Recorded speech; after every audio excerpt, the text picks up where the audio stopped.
Hi, everyone, and welcome to the Photographic Memory Podcast. I'm excited to welcome to the program Dr. Shannon Panzo. Dr. Shannon, how are you?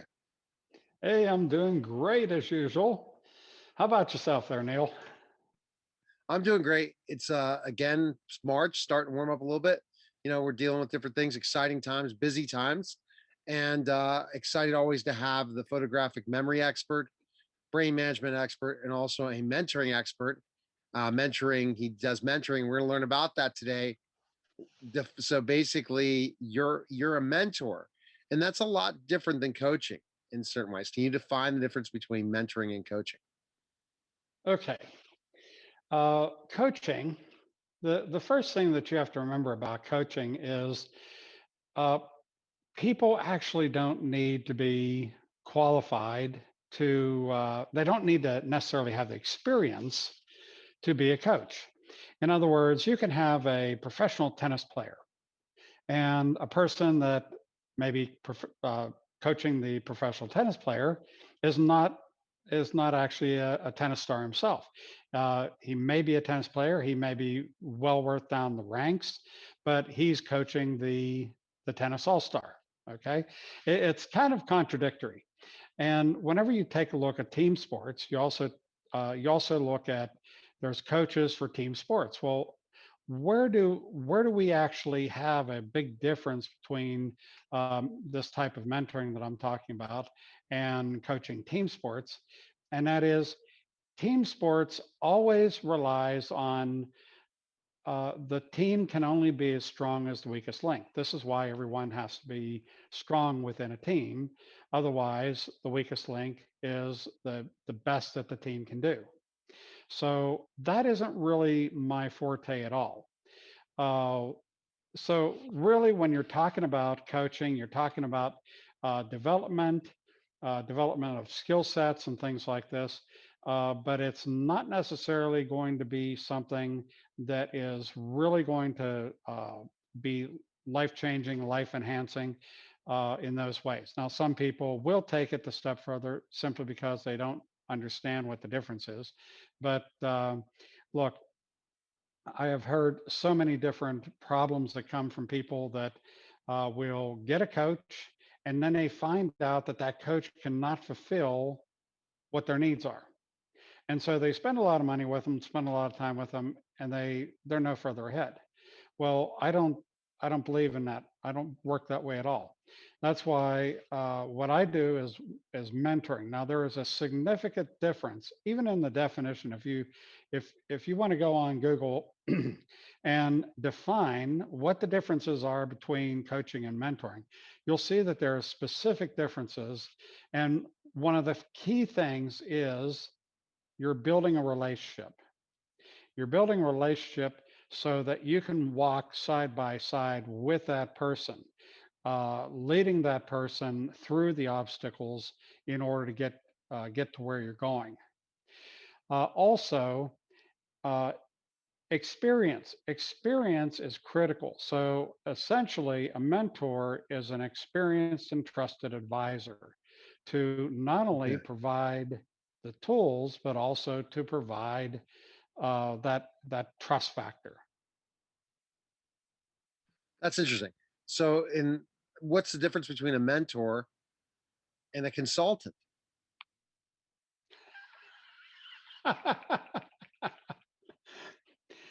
um, it's funny you should bring that up. I had the opportunity early on to become a consultant. And I quickly found out that I didn't really want to be a consultant because in order to be a consultant, at least in my experience, in order to be a consultant, you needed to understand how to stretch the truth. Now, most consultancies that I was looking at was a matter of vindicating companies in them doing what they're doing and making the stats look right and things like that in order to vindicate their actions, whether those actions be right or wrong. So that's that's a uh, kind of a weird little point there. But I look at consultants and I quite often say, no, I don't want to go there because that isn't necessarily the honest path or the truthful path. I'm looking for truth. I'm looking at honesty. I never lie to my clients. Well, I don't lie anyhow, but I don't lie to my clients because if if I lie to them and they lie to me, I can't help them. We have to be working in truth for me to be able to help my clients. What qualities should you see in a mentor? Qualities. Well, the the main thing with a mentor is you have to have certain abilities. You have to have the ability to be flexible because you're dealing with people from. I deal with people from all walks of life. Now you can be a mentor specifically for business, specifically for relationships, specifically for um, for personal. It really depends upon the mentor. I deal with all levels. I deal with things on a very holistic level. So, what that brings into is where does your experience lie? Well, I have a very holistic experience. It ranges in a lot of areas. So, I'm blessed to be able to deal with so many different types of people. I deal with people from all over the world, all different religions, all different backgrounds. Uh, I don't really seem to have too many limitations as to the type of people that I deal with. So that gives me a great avenue to be able to help people. Uh, when it comes to tools, you're if you're looking for a mentor, then your mentor should have a toolbox that they can share with you, so that you can become better by using that toolbox. And the mentor should know so much about that toolbox that they can show you all different ways to use that toolbox to make your life better uh, in every way. Now, whenever you have people that are professional people, they go to work. If they have a bad day at work, they bring it home. If they have a bad day at home, they take it to work. So really, you don't separate the two. You're dealing with a whole person. You're dealing with a whole individual, and that person needs to be treated holistically. What affects one part also affects another. So Right, this is where I really enjoy myself because I get to help individuals, not necessarily team players, right. but people that want to stand above the rest, the individuals, and I get to help them on a holistic level to make all parts of their life better. Makes complete sense. And that's where the value of it is you're taking them down the road. You're making sure that you give them the tools necessary for that road, but you're not directing them to say, do this way. You listen to them, you provide guidance where they need to go next. Right.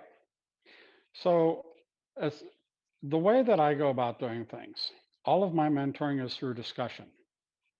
This allows me to pick up on nuances that the individual has going on and allows me to approach things in a way which is unique to that person. I have a great memory, so I can pick up on things 2, 3 months down the way that were in some of the original conversations and link the two together simply through my ability to use my memory and pull it all together. Then we can say, hey, you've been ignoring this point. Let's take a look at it, see where it gets you. And so we can approach things in a very nice way and make accomplishments where they may not have actually Exactly. realized there was something there. All right. So awesome. I mean, wow, this topic, it's very interesting. The podcast can go in different directions, but where can we get mentoring right now? Where can we go? Well, the uh, there's going to be some new links being put up on zoxpro.com, but currently, if you want to know about the mentoring, what you do is you go to brainmanagement.com. Now, that's a different site than what I usually talk about, but I'll give you a warning. I do use the word coaching on that page because this is the internet and I use the word coaching for SEO purposes only. I sincerely don't like the word because it's been totally overused and Right. abused. Awesome. So no, Yeah. I'm a mentor.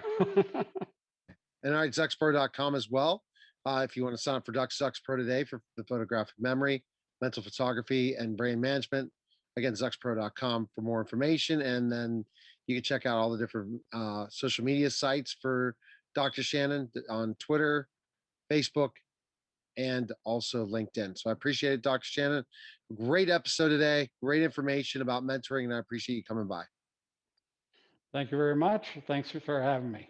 All right. That was the Photographic Memory Podcast. Take care, guys.